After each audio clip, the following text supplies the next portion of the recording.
So students, let us start our next topic, the tool failure and tool life.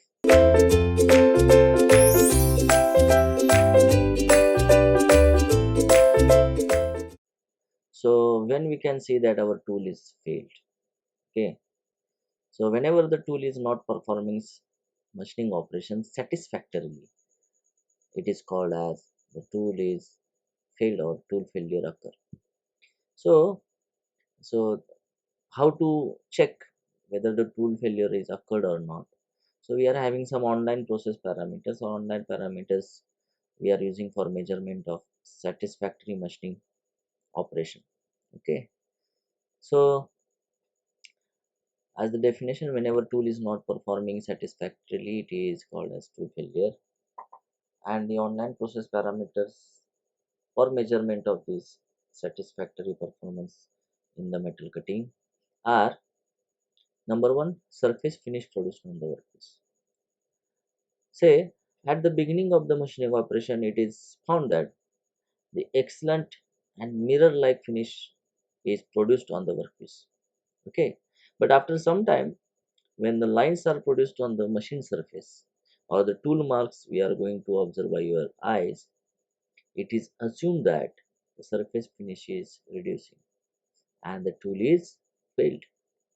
So this is the first online parameter, the surface finish produced on the workpiece. Second, we are having the forces.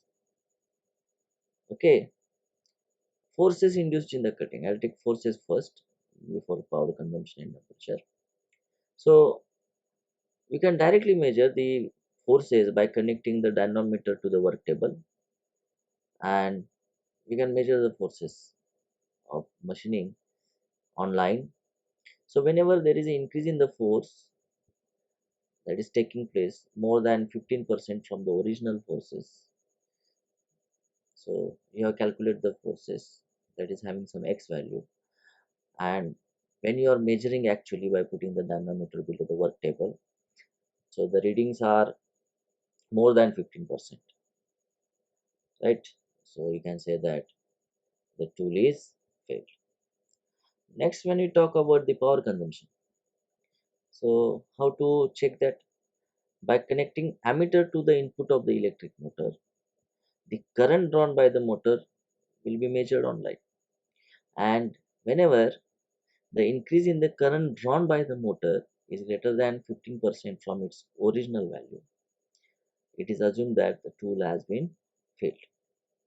Okay, so this is the thing about the temperature parameter. Now, the last parameter we can have the temperature induced in the cutting. So, how to check that whether your temperature is under control or not? So, just you can see the color of the chip and you can decide how. If it is light blue or metallic color, then the tool has failed. Okay, because higher the heat generation, the color of the chip turn to the black or burnt color. Okay, so whenever the color of the chip you can observe black or burnt color, you can assume that our tool is failed. Okay, so these are the online process parameters. By simply looking what is happening in the metal cutting zone, you can say that your tool is okay or not, your tool is failed or not. Okay, so there are basically three modes of tool failure. Okay, the failure because of the plastic deformation is there, the failure of the tool because of mechanical breakage is there, and the failure because of gradual wear. So let us start with the first type of or mode of tool failure, is that the failure through the plastic deformation. So here, see here, I have shown these three diagrams. Diagram number 1, 2 and 3. So one of course showing the failure of the tool because of the plastic deformation. So why this failure is occurring, why this kind of failure? So what happened, whenever the tip of the tool is experiencing the temperature greater than the hot hardness temperature, and we already learned the hot hardness temperature of the tool material is what, that is the temperature which can be sustained by the tool without losing its strength and hardness. Yes or no? So here what happened? So the induced temperature in the metal cutting zone is goes beyond the hot hardness temperature of the tool, and because of that now tool is no more sustaining that high temperature. Yes or no? So what it will do? It will start deforming plastically. So you can see here, actually this dotted line was the initial tip of the tool. Now because of this very high hot temperature, very high hot hardness, the tool is losing its strength and hardness, see, and it is simply deforming plastically. Okay, so this kind of failure is our failure through the plastic deformation. Understood? Now what is the reason behind happening of this failure? So of course the first reason is the wrong selection of the tool material.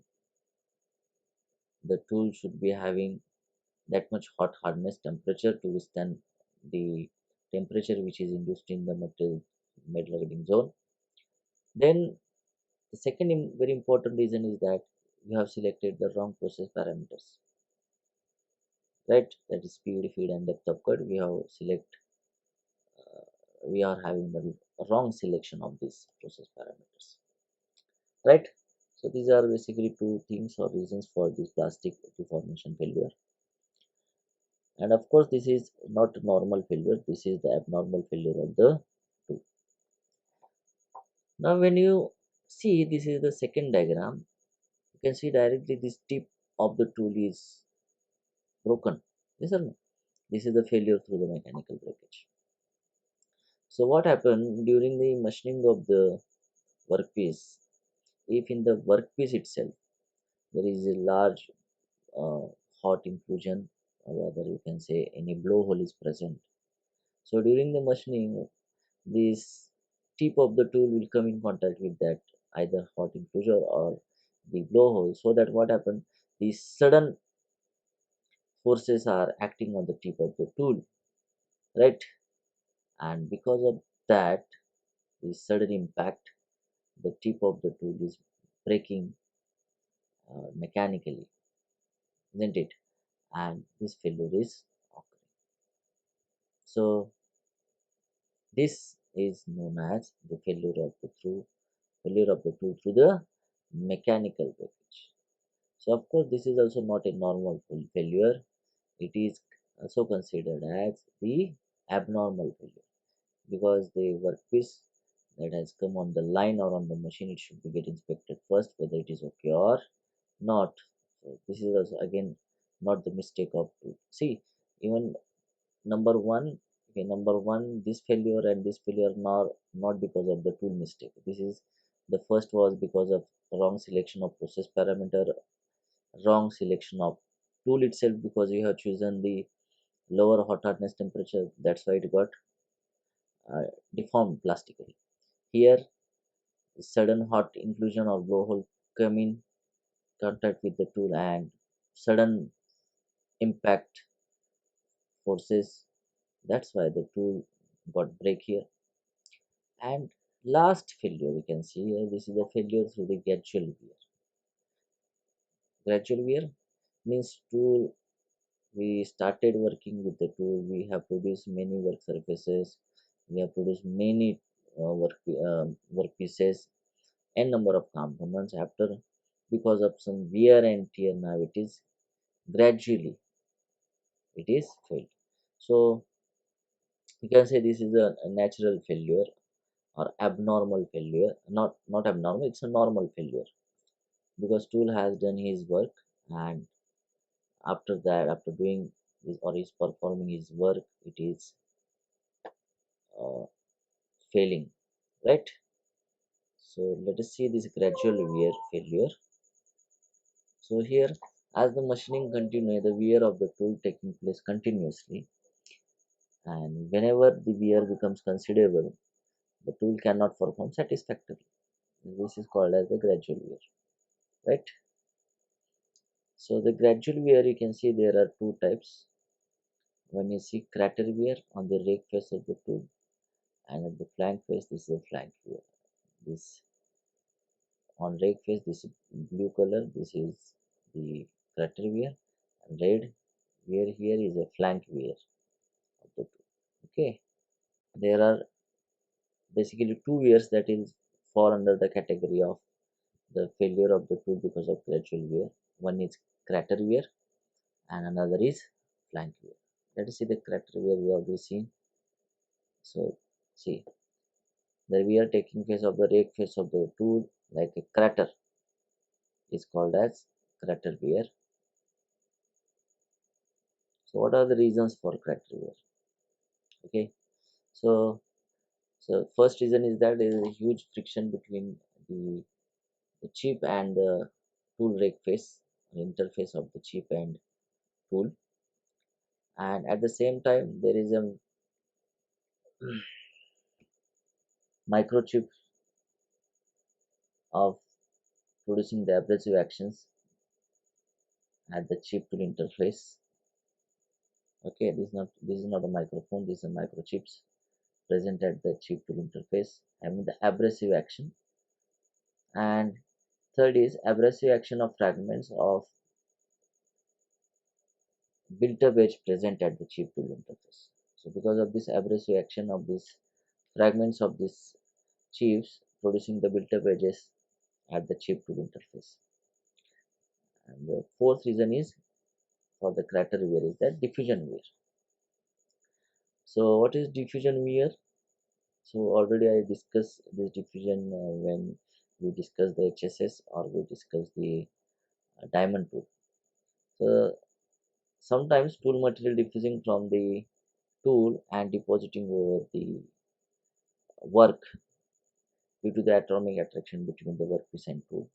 Like we already discussed that iron having the huge affinity towards the carbon, and it is diffusing on the tool edge, cutting edge, and further this cutting edge cannot be penetrated easily into the workpiece material. So same fashion the diffusion wear. Okay, the example of diffusion we already discussed, that is during machining of the ferrous workpiece using diamond cutting tools, diffusion wear is very high because diamond is having the major constant element is carbon, and for ferrous materials the major constant element is iron. Iron having the huge affinity towards carbon, so there is a diffusion. Okay, then next wear is a flank wear. So the wear taking place on the flank face of the tool is known as the flank wear. So it is taking place due to sudden engagement of the tool and the rubbing with the workpiece. Then adhesion and abrasion are the main mechanism responsible for flank wear. So please remember, adhesion and abrasion are the main mechanism responsible for the flank wear. We will see this adhesion abrasion later on. Okay, but at high temperature, diffusion may play critical role. The basic mechanism is driven for the flank wear is driven by the adhesion and abrasion, but at higher temperature, diffusion also plays a critical role for this flank wear. Okay, so let us see in details about the adhesion wear and abrasion wear. Okay, so because of higher temperature at the tip uh, chip tool interface, there is a metallic bond taking place between chip material and tool material, and at that contact point where this chip material and tool material are adhered to each other, they form a spot weld, right? And when the chip is sliding on this spot weld, these small welds are broken and carried out, or they carried away on the underside of the chips or on the new workpiece surface they are moving. right? So this is actually the adhesion. Adhesion, you can say, this kind of the welding which is taking place on the chip and tool interface, and again that weld is breaking, and these microchips or the small broken welds are carrying away on the underside of the chips, and they are moving on the workpieces, and they will destroy the produced work surface finish, right? So this is adhesion wear. Now what is abrasion wear?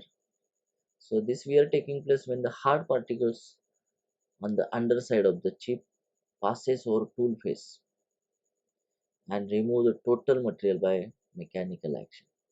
This is the abrasion wear. Please remember what is abrasion. So this wear taking place when hard particles on underside of the chip pass over the tool face. So any hard particle which is present on the chip and which is going to pass over the rake face of the tool, okay, and because of that some removal of the material is taking place from the tool, that will cause the wear which is known as abrasion wear. Okay, now the after tool failure we will consider the tool life. Okay, so what is tool life?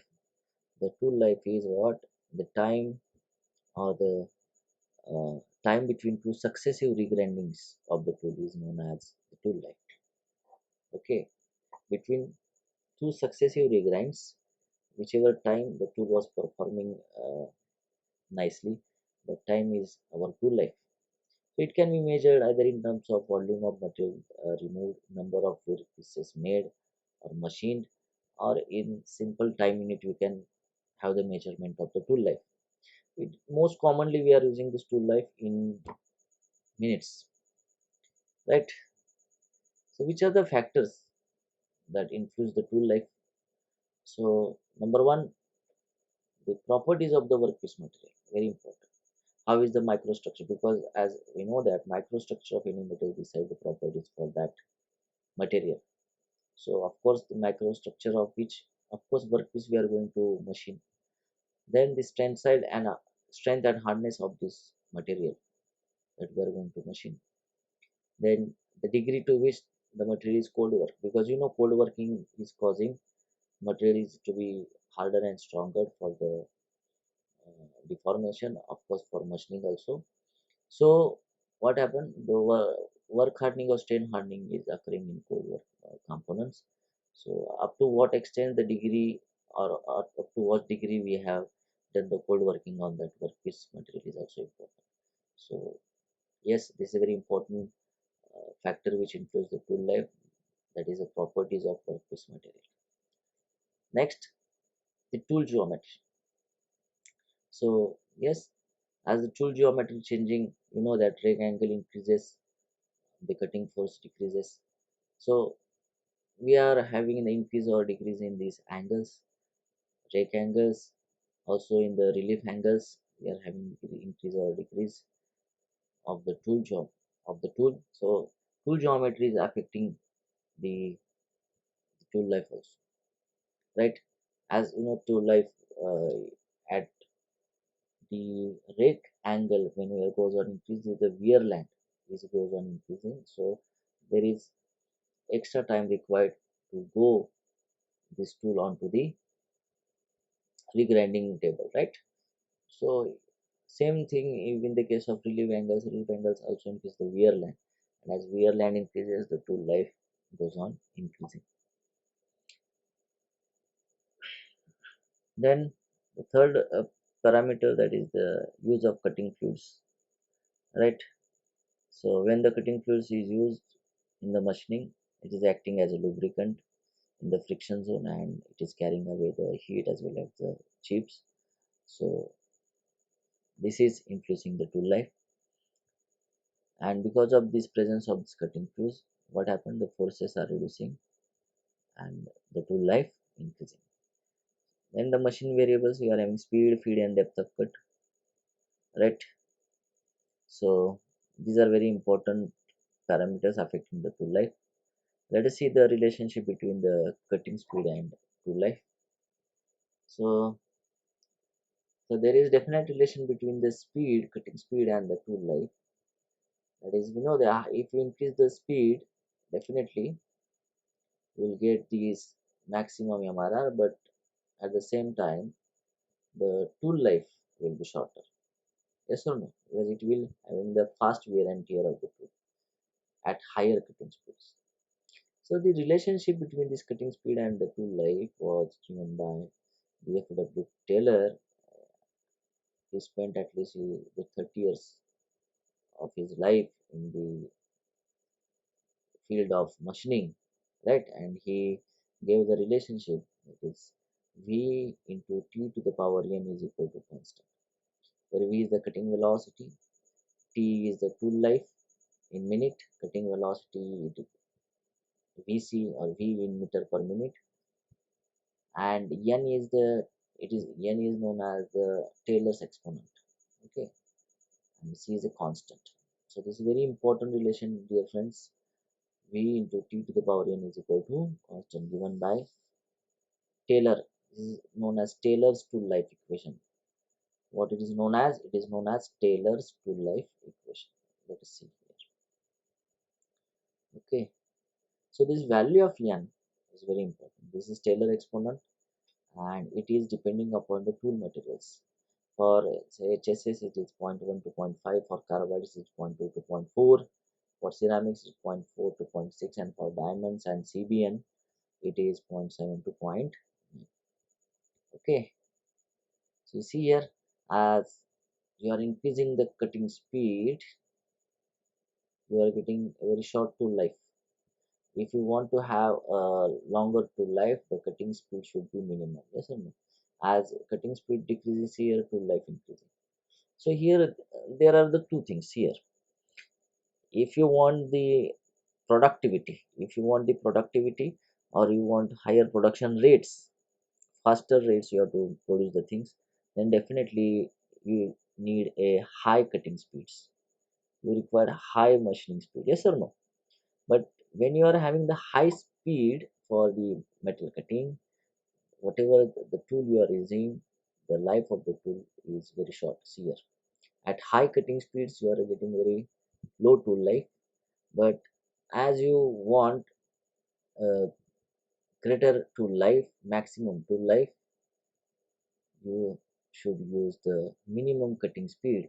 But with minimum cutting speed, you cannot achieve the required productivity, friends. Yes or no? So these are the things. Now, if I plot this graph on a log paper, you can see here. This is log of t versus log of v curve. You will get this line, straight line, as log v plus n log t. This is equal to log c, and the slope is here, is n. Yes or no?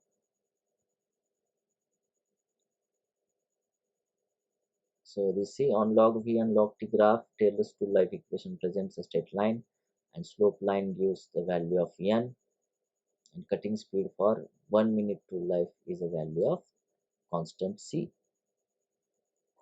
So higher the value of n, steeper is the slope, and superior is the cutting tool. For example, see here, as the slope is higher, see HSS having this slope, carbides having this slope, and more than carbides you are having the slope for the ceramics. So higher the value of n, steeper is the slope and superior is the cutting tool. As we have seen, the HSS is superior to high carbon steel, then carbide is superior to HSS, and ceramics are superior to cemented carbide tools like this. See, okay.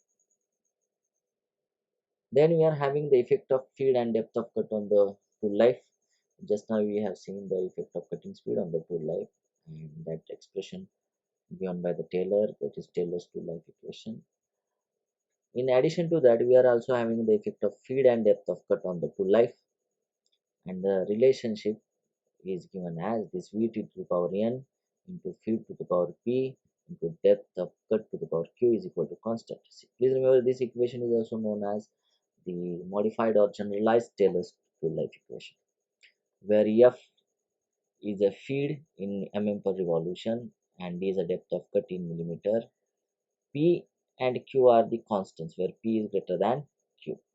Please remember this is the modified or generalized Taylor's tool life equation. Okay, so let us see here the effects of tool material.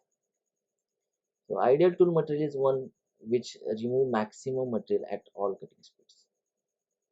So which is the ideal tool material which will remove the maximum material at all cutting speeds. And for given cutting speed, work material removed by the different tool material is increased in orders as follows. So for a given cutting speed, work material removed by the different tool material is increased in order as follows. We already seen this order. That is ceramic will remove more than the carbide and carbide than the HSS. Okay, so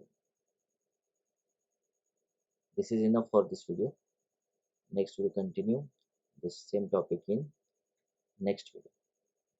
Thank you.